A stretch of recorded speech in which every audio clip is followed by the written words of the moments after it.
வணக்கம் உறவுகளே, நான் உங்கள் மதுசூதன். நான் இந்த பதிவுக்குள்ளால கனடாவின் அழகிய தோற்றத்தை பற்றி பார்க்க போகிறோம். அதாவது கனடாவில் இலை உதிர் காலம் ஆரம்பமாகிவிட்டது. கோடை காலம் முடிந்து இலைகள் எல்லாம் பழுத்து இலையை உதிர்க்கின்ற காலம் ஆரம்பமாகி விடுகின்ற அந்த ரம்மியமான காட்சி கண்ணை கொள்ளை கொள்ளுகின்ற ஒரு இயற்கை வனப்புமிக்க காட்சியை நீங்கள் பார்க்கின்றீர்கள். இது கனடா முழுவதும் நடைபெறுகின்ற ஒரு செயல். சில மாகாணங்களிலே வேலைக்கு நடக்கும், சில மாகாணங்களில் கொஞ்சம் பிந்தி நடக்கும். ஆனால் எல்லாமே பார்க்க ஆசையாக இருக்கும். இந்த இலைகள் பழுத்து அடுத்தது இலையை உதிர்க்கின்ற தருவாயிலே இந்த மஞ்சள் பழுப்பு நிறம், சிவப்பு நிறங்களில் இருக்கின்ற காட்சிகள் கண்ணை கவரக்கூடியன.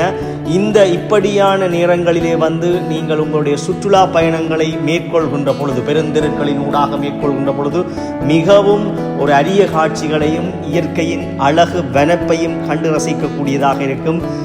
சாதாரணமாக ஒன்டாரியோ தொடக்கம் அதை விட வெளி மாகாணங்களில் இன்னும் கூடுதலாக இந்த இலை உதிர் காலத்துக்கு மரங்கள் தயாராகிவிட்டன.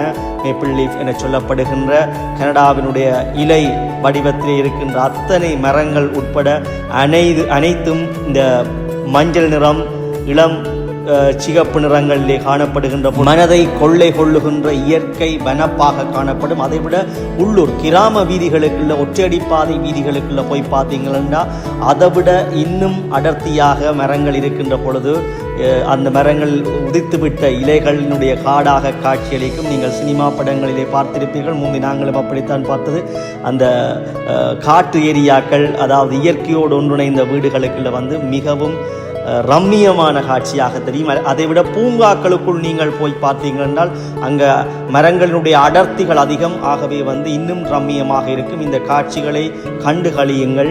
அல்லது வீடியோ பதிவினூடாக, வேறு தேசத்தில் இருப்பவர்கள் இந்த வீடியோ காட்சிகளினூடாக கண்டு ரசியுங்கள். இவை கிராமப்புற வீதிகளாக காணப்படுகின்றன. எவ்வளவு ரம்மியமான காட்சியாக இருக்கின்றது, பார்த்து மகிழுங்கள். மீண்டும் ஒரு நல்ல பதிவினூடாக சந்திப்போம். நன்றி, வணக்கம்.